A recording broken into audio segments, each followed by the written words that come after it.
at a record label. I worked at a record store, picked up girls at the record store. Awesome. Worked at the bar where all the bands that were booked that we played on college radio. And then I moved to New York. I just went out a lot. And then I moved to Colorado and I met a guy and we became really good friends. We accidentally met at this real true story at a Superdrag show. And I was by myself. So I went up to talk to him and then we decided to start hanging out. And then he was like, I've been in a couple bands. I got a couple songs. And I was like, well, I'm kind of writing. And so we started writing and then we just started to figure out, well, how could we actually make a band out of it? And then we realized that we could write and then we wrote and then we had quasi hired guns. So, we had like a really excellent drummer. And then the guitar player we had was younger, like 19, I guess. And then our bass player was a drum and bass DJ who was like a classically trained piano player. We had him playing 4 strings, just doing the thing. 3 Jewish guys, a Puerto Rican, and a redneck. And so that was the bio. That was like the first line of the bio. Beautiful. We did clubs. We were doing like 500, 750 seat theaters and stuff. And we were just openers. So we were generally at the bottom of national act bills. We just figured it out after a while. So Denver was like a fucking gross place where you had to go out and sell your tickets beforehand to get people to come to the shows. Yeah. And then you would get paid a fee on top of the night. And I didn't drink alcohol the entire time I lived in Colorado. And I was the guy who would go get the money at the end of the night. And then we opened for Superdrag. And that brings us to today's episode's song selection. On season 1, we are talking opening tracks. And my guest today, Mark Murdock, picked Slot Machine off of Superdrag's 1996 record, Regretfully Yours. Mark and I actually met in our respective day job capacity, but as we were talking between meetings, we both realized that we share a background in radio and absolutely love a lot of the same music.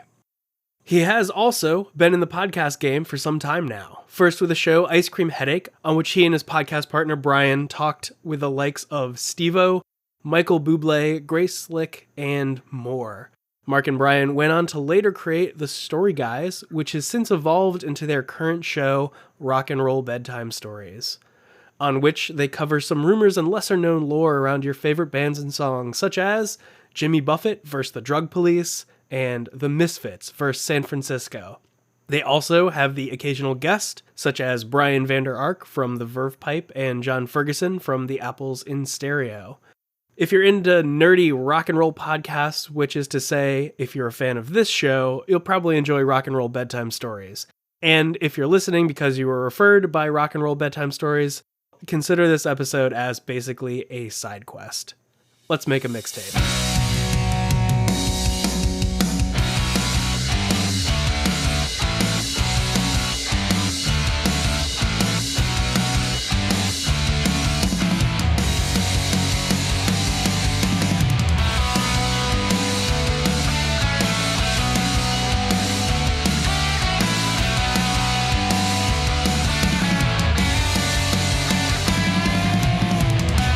Superdrag's Slot Machine. Why'd you pick it? Well, it actually goes into another song. There's Slot Machine and Phaser. So it's like 2 songs in one. Mm-hmm. I grew up in a very small country household with no one around. And my big sister had left. And so I was listening to country music until I found her records. Mm-hmm. And then I'm a Gen X person. I had MTV in 81. So I went through the 80s music, the new wave music, until metal was on in the afternoons or Friday nights on MTV. And then at some point I got from Motley Crue and Quiet Riot to Slayer. And then I went to college, and those first couple years of college, I was the guy that had the metal show. And then I don't know what happened. Oh yeah, I know what happened. I lived with some people. We had to get out of the apartment. I moved into an apartment by myself and I got all new friends kind of. And then I don't know what happened. I ended up meeting just a different group of friends. And all of a sudden I'd met John, the singer of Superdrag. He was in a class of mine, I guess when I was a freshman. And then I went to go see their band. And so from all those things, something had never happened. I never had listened collectively to like the Beatles and Big Star exclusively. Like I didn't listen to Revolver and Rubber Soul. I didn't really listen to Big Star. And I just started listening to My Bloody Valentine when I was 18 or 19. And the band was a swirl of those things. And so going to see them was fun, was like hissing, throbbing, humming or something was on their first bumper sticker. And all the shows started with that song. So the reason why I liked it was the room was pretty smoky pretty much every time that band would start. It smelled like Otto's jacket, if everyone understand what that reference is. And they bleed into each other. And there's a lot of drama about it. Slot Machine drops Princess Leia. That's in the lyrics. So I never liked music really like that until whenever I got to that age. And then I became a super fan of Superdrag, really. And so it's like track one off of the album, even though it's two. And then the guy from My Chemical Romance made what's his name? Lead singer. He made a comic. And then in the comic, he mentioned Slot Machine Phaser. And I was like, fuck, do other people know about this? Because I don't think that people would know that much about it. So for me, it was a life-changing moment. It was a switch for me. I love those songs that really just define a point in life and sometimes a turning point in life. And I love being able to flip through a playlist of your life and see, oh yeah, that was a moment that really the switch flipped and I saw or heard things in a completely different light. Yeah, I love that. Thank you for picking this one, first of all, because I've never actually taken the time to dive into Superdrag. I went through a huge 90s alternative phase in my earlier years. I loved Toad the Wet Sprocket, anything that, came around with that sound, but Superdrag wasn't in the rotation. That was before Spotify was a thing, so it's more I would have to go to the UCD place and see what they had. So it was me picking up stuff like, Collective Soul, various 90s hits, but Superdrag wasn't there. And I went and listened in full after you picked this one. I was like, I know it's not really fair to say that the 90s is a genre, but if I listen to Superdrag, that's the 90s genre right there. That first record is very 90s sounding. And when you listen to the second record, which has the best name ever, Head Trip in Every Key, it sounds like that was the 90s band's second experimental record. You can kind of just tell it's like, oh, there was the budget. Jerry Finn produced it, who produced a lot of records or whatever, but Tim O'Hare produced the first record, who produced a bunch of Sabato records or whatever. And the thing that band gets stuck with is the buzzbin thing. At the same time that song Sucked Out, that Elektra made a video for it, well, they made a deal, right? So here's just the dirty details. So Elektra made this dirty detail deal with MTV. Metallica's on Elektra. This is 91. No, this is it's 96. So this is Hey My Bitch or whatever, like Load, Reload, whatever the fuck, whatever Metallica record we're talking about. So put that time period in your head. And now Elektra had these two other bands that they got on MTV at the same time. And one was Not a Surf. Popular was that song.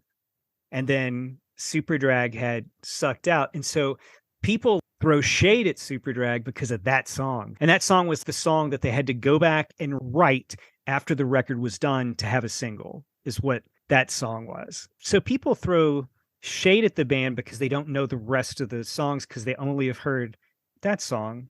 Me and my pal interviewed a guy who has this awesome book called Nothing But a Good Time, but it's not stupid like Poisons. There's an interview with Vito Bratta from White Lion. It is a magnificent book about 80s metal and where things went. We were talking off the mic and he was like, oh yeah, Superdrag's in the Valley of Dying Stars is one of the best records of the last 25 years. And I'm like, who the hell says that, man? Not many people do. It's like one of those bands you'd be like, we're big in Japan. I think that first record sold like six figures, 100,000, 200,000 copies in Japan. It's like the joke from the fictitious band in Singles. We're really big in Belgium. I need to do my homework. And I had the Singles soundtrack, but I've never actually watched the movie. And I need to change that about myself. I'm reflecting in disappointment in myself right now. I'm a Gen Xer, so... It is required watching for Gen X, I believe, yeah. Yeah. Wasn't Chris Cornell was in that as in a cameo, right? Or not even maybe a cameo. He was just in it in one of the bands, right? Yeah, and Eddie Vedder is in it too. And they have a fictitious band called Citizen Dick. Okay. That's the fictitious band. This song is so instrumental to me, Ryan, because like eventually I learned how to play it. It's like it took 20 years. Yeah. It's like, oh, okay, I got it. And like it's the song I warm up to when I'm practicing. So it has everything. It's a moment in time for me, and then it's several moments in time for me. And now 30 years later, it's the song when I'm up by myself that I warm up when I'm playing guitar. It's integral into your daily life. Yeah, because I can hear it a lot. It's weird. It lives in my head for free. Tell me about the band. I don't think you mentioned the name of the band that you were in. Oh, the band I was in that was called The Pause, and it was more, which after a while, some friends of mine were like, so it's like Kitten Paws, like is the logo. And I was like, this sucks. This is like totally lost in translation. So this is 2001, 2002. So we had a website that looked like a boombox, and it had the back, play, pause, and forward button. Yeah. And so when you clicked on the pause button, it would show the bio would come up. And when you hit play, it had MP3s of songs that we had. It was one of those things where like the idea came into a larger thing. And after a while, it's like, I wish we were called Alligator Fuckhouse or something. It felt benign, like it, but that was the name of that band. Now I feel like there's an obligation for you to start a band called Alligator Fuckhouse. It just seems like a perfect band to go on tour with King Gizzard and the Lizard Wizard. Those two sound perfect. Yeah, I want to see that bill. Yeah, but the band that I was in that was most like your band, but not at all like your band, or as good as your band at all, was called Boomerangatang. Oh, I like that. All right. And everything was tuned down to C. So I don't know what Doomsday Prophet. We're C standard. Yeah. C. Okay, yeah. So that was math for me, learning how to play 2 whole steps down, because none of that made it. I was like, I don't get it. I'm an amateur, really. I mean, I'm still learning every day, man. Just there's a finite number of chords or notes, but you're gonna stumble across them. Exactly. Yeah.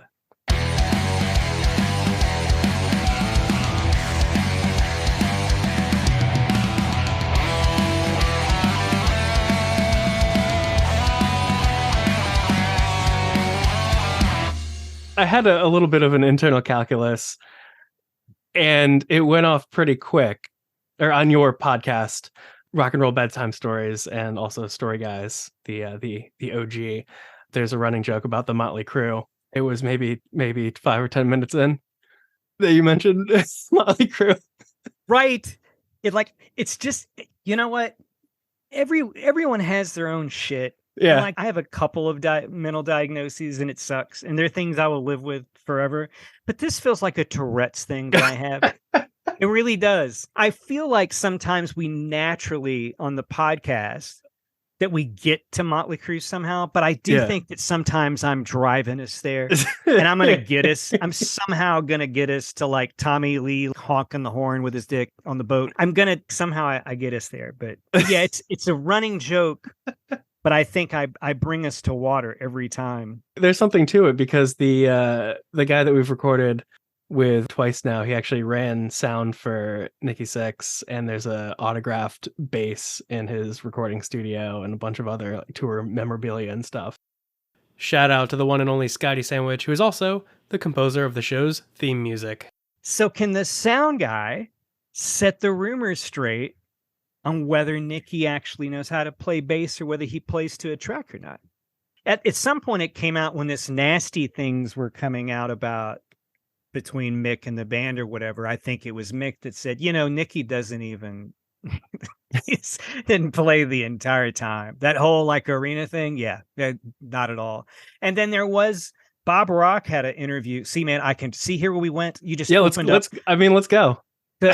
Bob Rock had an interview, and Motley Crue has a new record coming out, and Bob Rock is producing it again, Dr. Feelgood. And he, in an interview, said that Nicky thought that he didn't actually record the bass tracks on several records, that he came in and recorded the tracks and then he was hammered and he would come back the next day and he wasn't sure if someone had re-recorded or recorded over his bass tracks. Like someone came in and cleaned them up and he didn't really know. We all know that Kiss is playing to track, like that's out in the open. Doc McGee has said they're totally, Paul is singing to a track at times. Totally. Motley Crue's kind of, they're being a little sly about it if they're not. I mean, Vince is definitely not singing to a track. Well, there was that one. I don't know if this is in your head, but there was that one recording that I don't know if I say that one recording. If you know the one that I mean, I feel like you do. Well, it's the one that has the closed captioning of what he's really saying. Which I don't remember right now, but it was, I just remember it was insanity. I just wish those were the real lyrics to Dr. Feelgood. It makes it better. Dr. Feelgood. I could have picked In the Beginning off Shout at the Devil because that was a totally weird experience as a kid hearing that.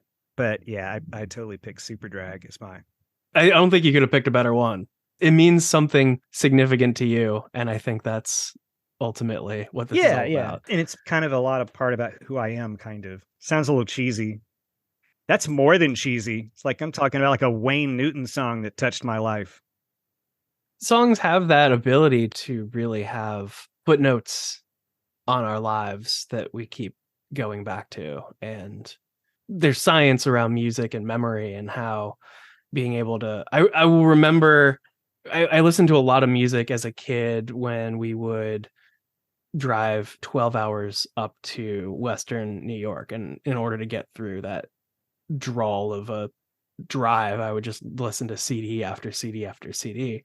And I would have memories trigger when I'd be listening to a specific CD and there's a specific scene going on outside, like we're crossing a mountain or something. I have that triggered into my mind. So the next time I'd pass it, I'd start to hear that song that I was listening to the last time in my mind, because there's such that strong connection that music really has and weird things that it does with our brains. And I don't know, it's hard to describe. It's just something you feel, and it's integral to, I think, who we are. Yeah, traveling in the back seat with headphones on as a kid is a very different experience. That, I mean, it exists now. Like kids are headphones in the back seat, but they have other things going on. So they're playing games, they're doing something else, they're talking to someone, where we were just having this singular experience listening to music. Yeah. This will age me and tell how old I am. I remember being somewhere, traveling somewhere, and being in the car with just my mom and dad, which was a disaster. Everywhere we went, just a freaking disaster. Not like a David Lynch movie, it just sucked. Like everything was a disaster. And so I had those big, gigantic headphones to tune them out, kind of. And I remember listening to it was the live broadcast of Live Aid. So that's 85. Oh, so wow. We're driving to like Alabama or somewhere, and it was on like multiple radio stations. You would turn the dial and it would be on different things. So I remember that. And then discovering Z-Rock, which was in the 80s. It was a syndicated metal network. And a boss of mine that I met in Denver, he was a DJ on there, and his name was Nasty Nigel, and he had a British accent, but he was really just this guy from fucking Colorado. Nasty Nigel, like I can't do the voice. I don't know exactly even what it was. But I remember like they played Wasp, they played Slayer, they played everything that was awesome about metal. And the best story about Z-Rock is my friend Pete, who is Nasty Nigel. He was hanging out with Tammy Down from Faster Pussycat really late one night, hammered, and he accidentally dropped the British accent in front of him, and then no one knew it. He was doing the act, and no one knew that Nasty Nigel was Pete. Heads up to Pete, the best boss ever. What was kind of the inspiration point for you to go into radio, and how did Superdrag have that?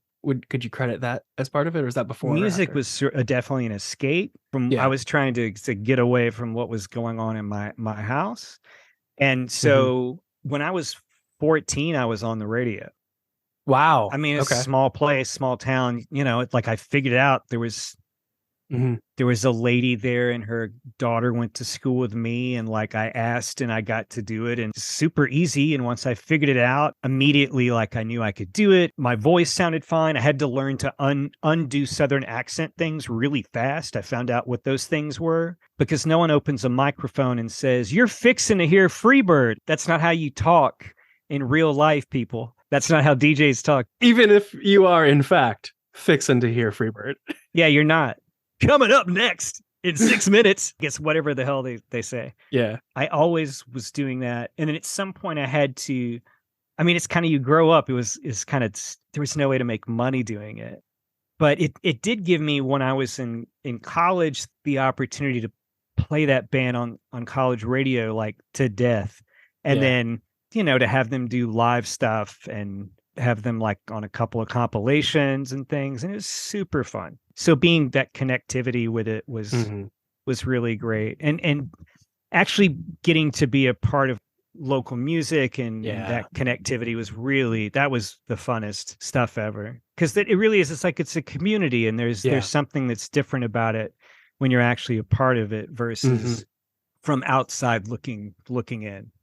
I definitely had that experience when I was doing college radio. I was trying to really focus on getting our radio station to value the local music scene, because Chapel Hill has this very well-known scene in the late 80s and the 90s. I mean, we've got Polvo, we've got Superchunk, you've got the Mountain Goats coming out of here. Amazing, amazing music. But it has its lulls, and I think it kind of lulled out of that peak 90s and then was really coming back full force in the early aughts. There was some amazing music going on. You'd have to choose what show that you were going to go to. Were you going to go to a show in Raleigh, Durham, or Chapel Hill on a Wednesday night, because all of the bands were playing that you love, and it was going to be the right decision no matter what you made. So I really tried to focus on that with the radio station, and it really was like that community. And then kind of fading out of college and having another lull, it kind of dipped. There was much less activity coming out of the area, and then starting Global Garage and kind of building a different community. It's not local music, like you can't actually necessarily go and visit in person, but still creating this kind of community, because music means a lot of the same things to people no matter the borders. And so it's kind of interesting looking at the differences and similarities between a local scene and then a global scene on a very narrowed musical focus. I don't know if that made any fucking sense, or if I'm just rambling. No. By the way, I lived in Knoxville, and so Chapel Hill was like this holy land to the east of us. So tours would start in Knoxville, probably sometimes they'd end there. So we saw all of those acts and bands, and then sometimes the Memphis bands are like they would come through too. And then I live in Louisville now, and Louisville bands would come through. Like I saw King Kong and Crane before I knew that they were from here. Wow.